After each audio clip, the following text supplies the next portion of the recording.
The night after we buried her, I sat in the backyard under the stars. The wind brushed against my face, almost like a whisper saying, "She's gone forever." My heart broke, and I asked the sky, "Jehovah, are you listening, or is death the end? Jehovah, please tell me I'll see her again." I thought the answer would never come, but Jehovah always answers. My tears fell onto the damp grass, and for the first time I wasn't just crying, I was begging for hope. Hello, dear friends. Thank you so much to all our amazing subscribers for your constant love and support. Your encouragement allows us to keep sharing faith, strengthening, Bible-based stories that bring comfort and hope to those who need it most. If you're new here, please subscribe and join our growing family of believers who know that Jehovah's promises never fail. The world can change in a heartbeat. I had heard people say that before, but I never truly understood it, until the day my life was torn in two. My name is Daniel Harris, and for most of my life, I lived like any ordinary father. I had a loving wife, Clara, and a little girl named Sophie, our 8-year-old bundle of joy. Sophie was the kind of child who could brighten a room just by skipping into it.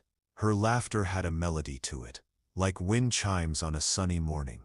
Her big brown eyes always looked at me as if I could solve any problem in the world. I had no idea that one afternoon I would be staring at her lifeless face, begging God to give her back. It was a Saturday, a golden spring day in Dallas, Texas. The sun was warm, and the air smelled faintly of freshly cut grass. Clara was inside baking muffins, and Sophie was in the front yard, jumping rope on the sidewalk. I remember glancing up from the car I was working on, and thinking, she looks so full of life. Then I heard the sound, the kind that freezes your blood. Screech, tires, shouting, and a dull, heavy thump. I looked up just in time to see a car lurch back toward the road. A driver had swerved to avoid a squirrel, lost control, and in a split second, everything changed. My tools clattered to the ground as I sprinted. My heart screamed before my voice did. Sophie, when I reached her, she was lying still on the pavement, her jump rope twisted beneath her. Her eyes were closed. There was a smear of red near her temple. I could barely breathe. My hands shook as I called her name again and again, as if my voice could pull her back. The ambulance came fast, but every second felt like a century. Neighbors stood frozen, covering their mouths, whispering prayers. Clara came running out of the house, her apron still dusted with flour, screaming as she saw our little girl limp in my arms. The ride to the hospital was a blur of sirens and desperate whispers. "Please God, please don't take her." I had never prayed like that in my life. But that night, in a cold hospital room, a doctor with kind eyes gave us the words that ripped my soul apart. "I'm so sorry. We did everything we could." The world fell silent. My knees gave way. Clara wailed like a wounded animal, her cries echoing down the hall. I remember gripping the edge of the hospital bed, as if holding on to it could hold me together. I thought death was the end. I thought that was it. The days that followed were like walking through a nightmare I couldn't wake from. Our house, once alive, with Sophie's giggles, now felt hollow and cruelly quiet. Her toys sat in corners like little ghosts. The smell of her strawberry-scented shampoo lingered in the bathroom, stabbing my heart each time I caught it. I couldn't eat. I couldn't sleep. When I did close my eyes, I saw the accident over and over. I kept asking the same questions to a silent ceiling. Why her? Why not me? People tried to comfort me. They said things like, "She's in a better place. God needed another angel. Time heals all wounds." But their words felt like paper against a fire. None of it touched the pain. None of it answered the question that clawed at my chest. Will I ever see her again? A week after the funeral, I drove to the cemetery alone. The sky was gray, and a drizzle fell, soaking my jacket. I knelt by the small headstone that now carried my daughter's name. My fingers traced the cold letters. The world around me faded, and I whispered the words that would define my next journey. "Sophie, will I ever see you again?" No voice answered. No light from heaven broke through the clouds. Just silence, and the distant caw of a crow. That night, I sat in my car in the driveway, long after dark. I couldn't bring myself to go inside. Every room in that house was a memory. Every corner whispered, she should be here. I was angry, at life, at death, even at God. I thought, if he's real, why would he let this happen? I didn't know it yet, but that question was the beginning of something that would change me. The first ray of hope didn't come from the sky. It came from a knock on my door. It was my elderly neighbor, Mr. Collins, a quiet man who had always waved to Sophie with a gentle smile. He had attended the funeral, but said little. That evening, he stood on my porch, holding a small Bible in his hand. He didn't give me cliches. He just said softly, "Daniel, I lost my son years ago. I know what that hole in your chest feels like. But I learned something that gave me hope, and I want to share it with you, when you're ready." I didn't know it then, but that visit was the first step on a path that would lead me to a truth more comforting than I ever imagined. A truth that would make me whisper a different prayer at that same graveside, months later. But at that moment, I was just a broken father, staring into a world without his daughter, wondering if I'd ever see the sun again. The first time I allowed hope to enter my heart again, it came from a voice I least expected. After Sophie's funeral, I had stopped answering most calls. I barely spoke to anyone except Clara. We were like two ghosts moving through our own home, existing but not living.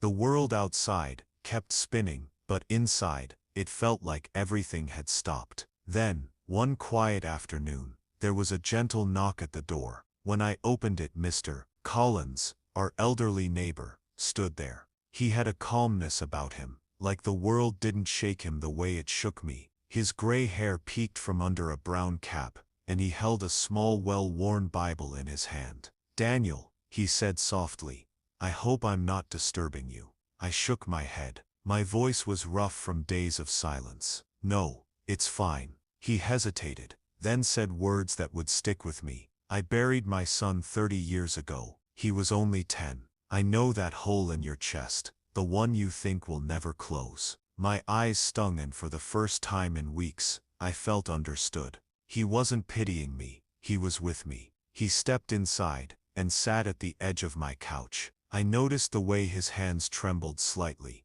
as he opened the Bible. "Daniel," he said, "I want to share something that gave me the strength to keep living. It's from the words of Jesus himself." He turned the thin pages and read, John 5:28-29. "Do not be amazed at this, for the hour is coming in which all those in the memorial tombs will hear his voice and come out." I stared at him. For a moment I thought I had misheard. "Come out," I repeated. He nodded gently. "Jesus promised a resurrection. A time will come when all those sleeping in death will hear his voice, your little Sophie included, and live again." My heart pounded. A tiny spark flickered in the darkness of my grief. "But I've been told she's in heaven now," I said hesitantly. Mr. Collins smiled kindly, and shook his head. "The Bible gives a hope even more beautiful than that. Most of the dead are asleep in God's memory, waiting for life on a paradise earth." I frowned in confusion. A paradise? Here. He flipped to another page and let me read it for myself. Revelation 21:4. "He will wipe out every tear from their eyes, and death will be no more. Neither will mourning nor outcry nor pain be any more." My eyes blurred with tears as I whispered, "No more death." He leaned forward. "Daniel, Jehovah, the true God, hates death even more than we do. That's why he promises to remove it forever, and bring our loved ones back. He wants you to see Sophie again, not in some distant heaven, but here, running into your arms." I broke. For weeks I had been numb, but in that moment, hope cracked my heart wide open. I cried hard, the kind of crying that shakes your whole body. And yet, for the first time since the accident, they weren't just tears of pain, they were tears of hope. That night, after Mr. Collins left, I sat on the floor of Sophie's room with the Bible he gave me. Her pink curtains swayed in the night breeze. Her little bed was neatly made the way she left it that morning. She went out to play for the last time. Her stuffed bunny, Mr. Floppy, sat on the pillow like he was waiting for her to come home. I whispered to the empty room, "I might see you again, baby girl." I opened to the scriptures he'd marked for me. Ecclesiastes 9:5, "The living know that they will die, but the dead know nothing at all." Psalm 37:29, "The righteous will possess the earth, and they will live forever on it." The pieces clicked in my mind for the first time. Sophie wasn't in pain. She wasn't floating somewhere far away. She was asleep in Jehovah's memory, safe, at peace, waiting to be called. I prayed for the first time in weeks, not an angry broken prayer, but a soft trembling one. "Jehovah, if this is true, if I can see her again, please help me to believe it." In the days that followed, Mr. Collins returned with another visit. This time he didn't just read scriptures, he offered to study the Bible with me. At first I hesitated. Religion had always been distant to me. But grief makes you either run from God or run to Him.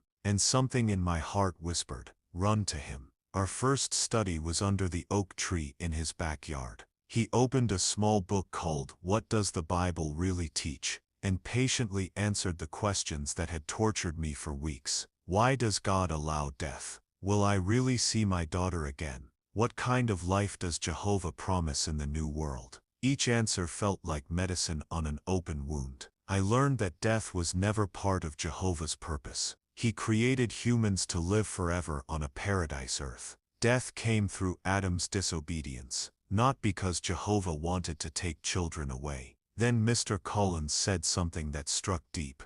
"Daniel, Jehovah loves Sophie more than you do. He will never forget her. And he promises to give her back to you, healthy, happy, alive." I felt a warmth in my chest. It wasn't denial. It wasn't wishful thinking. It was faith being born. As days turned into weeks, that flicker of hope began to light up the darkness. I started reading the Bible every morning, sometimes whispering the verses out loud to myself. "The meek will possess the earth." Psalm 37:11. "All those in the memorial tombs will hear his voice." John 5:28. I began to imagine it. Sophie running across a green field, laughing, calling, "Daddy." My arms lifting her up again, feeling her heart beat against mine. The ache in my chest didn't disappear overnight. But for the first time it was wrapped in hope. I realized that Jehovah's promises weren't just words on paper. They were like a lifeline thrown into the deep ocean of my grief. And I grabbed it with both hands.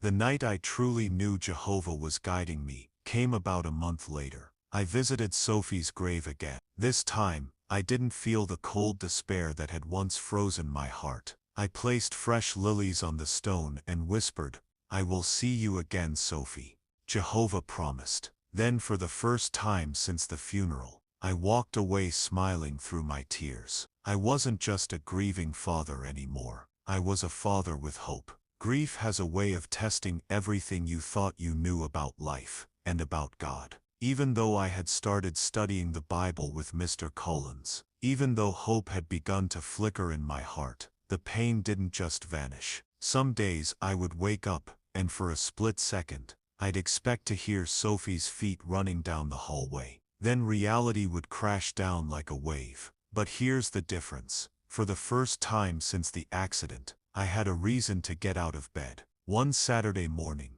Mr. Collins invited me to attend a meeting at the Kingdom Hall. I hesitated. "I don't know if I'm ready for that," I said. He smiled warmly. "Daniel, you don't need to be ready. Just come as you are. Jehovah's house is a place of comfort, not judgment." So I went. The Kingdom Hall was simple and welcoming. No giant stained glass windows, no dramatic organs, just clean walls, soft lighting, and rows of chairs. But what struck me most was the people. The moment I walked in, I was greeted by smiles that felt genuine. A sister with silver hair shook my hand and said, "We've been praying for you." Those words went straight to my heart. I sat quietly in the back, half hoping no one would notice me, and yet somehow grateful for every warm glance. When the meeting began, a brother opened with a prayer that I will never forget. He said, "Jehovah, please comfort those here who are grieving. Let them feel your arms around them, and give them hope in your promises. It felt like that prayer was meant for me. After the meeting, several people came over, not with pity but with genuine interest. One brother said he had lost his wife to cancer, and found comfort in the resurrection hope. A young couple shared that they regularly visited elderly ones to remind them that Jehovah never forgets his people. For the first time since Sophie's death, I felt safe among people. When I left the Kingdom Hall that day, I didn't feel like a stranger walking through life anymore. I felt like a man walking with family I didn't know I had. Over the next few months, my Bible study deepened. I learned that Jehovah is not only powerful, but also tenderly loving. He is the God described at Isaiah 41:10. Do not be afraid, for I am with you. Do not be anxious, for I am your God. I will fortify you. Yes, I will help you. I will really hold on to you with my right hand of righteousness. That verse became like a lifeline. On the nights when grief tried to drown me, I would whisper it like a prayer. Jehovah, hold me with your right hand. I can't do this alone. And he did. One particularly hard day came on. Clara and I sat at the kitchen table.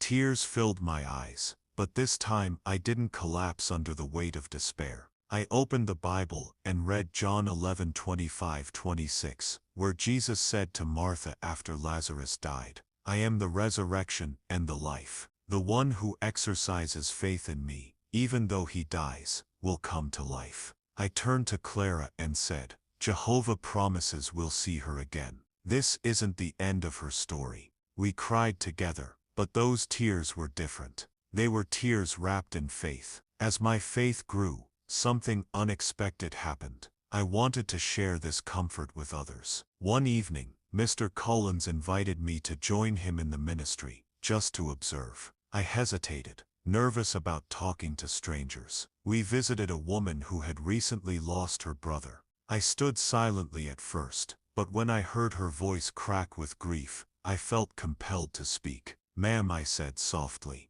I lost my little girl, not long ago. I thought death was the end, but Jehovah's promise gave me hope. May I share it with you? Her eyes filled with tears, as I read Revelation 21:4 aloud. In that moment, I realized that my pain could become a source of healing for others. As weeks turned to months, my trust in Jehovah grew stronger. I realized something profound. Faith doesn't erase grief, but it transforms it. It takes a heart that is breaking and teaches it to beat with hope again. Every scripture I learned was like another stitch in the fabric of my heart. I began praying not just for strength to endure, but for gratitude. Gratitude for Jehovah's love, gratitude for the hope of the resurrection, and gratitude for the chance to live a life that would make Sophie proud. One night, after a long day, I sat by the window staring at the stars. I imagined Sophie's smile. I whispered, Sweetheart, I will see you again. Daddy's going to serve Jehovah, so he can hold your hand in the new world. For the first time since the tragedy, my heart felt at peace. I realized that I was no longer just surviving. I was learning to trust. It has been 3 years since the day my world fell apart. If you had told me back then that I would smile again, I wouldn't have believed you. I thought life had ended with Sophie's last heartbeat. But I've learned that with Jehovah, the night of grief will always give way to the morning of hope. The journey to a new life. The more I studied the Bible, the more I felt Jehovah's hand guiding me out of the darkness. I went from a broken man sitting alone in the cemetery, to a man who could stand in front of a congregation, smile, and say, I have hope, because Jehovah promised me something death cannot take away. My faith journey eventually led me to dedication and baptism. The day of my baptism was a quiet but life-changing moment. As I came out of the water, I felt like a weight had lifted from my soul. I was no longer walking alone. I was now a servant of Jehovah, carrying a hope that could survive any storm. I often remembered Psalm 35, which says, Weeping may last for the night, but joy comes in the morning. That scripture became real to me. My night had lasted long, but the morning, Jehovah's light, finally broke through. a father with purpose. Again I still visit Sophie's grave, but my visits are different now. Before I would kneel in despair, whispering, "Why?" Now I kneel in hope, whispering, "I will see you soon, sweetheart." Jehovah never breaks his promises. Sometimes, I bring my Bible and read John 5:28-29 out loud, as if reminding the world and myself that Jehovah has a plan. Do not be amazed at this, for the hour is coming, in which all those in the memorial tombs will hear his voice and come out. I picture that moment vividly. The sun is warm on my face, the earth is green and peaceful, and suddenly I hear that familiar little voice calling, "Daddy." I run, I lift her up in my arms. She's alive, she's laughing, and I whisper, "Jehovah kept his promise." That picture in my heart keeps me strong. It fuels every prayer, every act of worship, and every moment I share the good news with others. Comforting others, with the comfort I receive, Jehovah has also given me a new purpose, sharing this hope with others who are crushed by grief. I can't count the number of times I've met someone at their lowest point, someone who buried a child, a spouse, or a parent, and watched their eyes light up as I read the same scriptures that saved me. One afternoon, I stood with a grieving mother in a quiet hospital corridor. Her son had just died in an accident. She clutched my arm and sobbed, "How do you live after this? How do you breathe?" I gently opened my Bible to Revelation 21:4 and read aloud, "He will wipe out every tear from their eyes, and death will be no more. Neither will mourning, nor outcry, nor pain be any more." Her crying softened into a whisper, "No more death." I nodded, "Yes, and one day soon, you'll hold him again." I believe that with all my heart, because Jehovah promised it. In that moment, I understood something beautiful. The comfort Jehovah gives is not meant to stop with us. It flows through us to heal others. Looking to the new world, my home feels different now. It's not that the pain is gone. Grief has a way of leaving a soft scar, but the despair is gone. Clara and I pray together every night. We read Bible stories and imagine the day we'll walk through a world without hospitals, cemeteries, or tears of sorrow. We've even started planting a small garden in the backyard. Each little seedling reminds me of Jehovah's promise. Life can return, even after the coldest season. Sometimes, I sit in the garden with my Bible and let my mind wander to that new world. Children running in the sunlight, families reunited in laughter and tears of joy,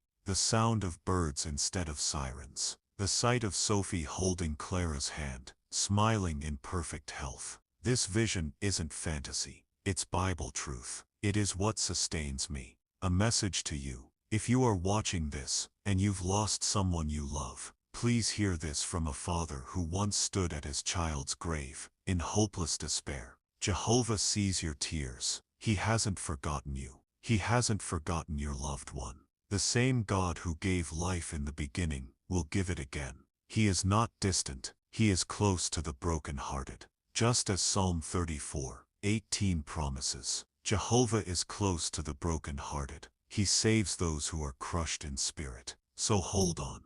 Keep trusting him. Keep praying, even if your prayers are just tears at first. Because one day soon, we will stand in a world where graves are empty, families are whole, and the only tears we cry are tears of joy. I began this story, kneeling at a graveside, whispering, "Will I ever see you again?" Today I kneel in prayer, and whisper with confidence, "Yes, Jehovah, I believe your promise. I will see her again." Friends, I hope this story has touched your heart. If you are grieving, remember, the night of sorrow will not last forever. The morning of the resurrection is coming. Thank you for watching, and thank you to all our wonderful subscribers for supporting this channel. If this story gave you hope, please like, share, and leave a comment with the name of a loved one you're looking forward to seeing again. And never forget, keep trusting Jehovah. His promises never fail.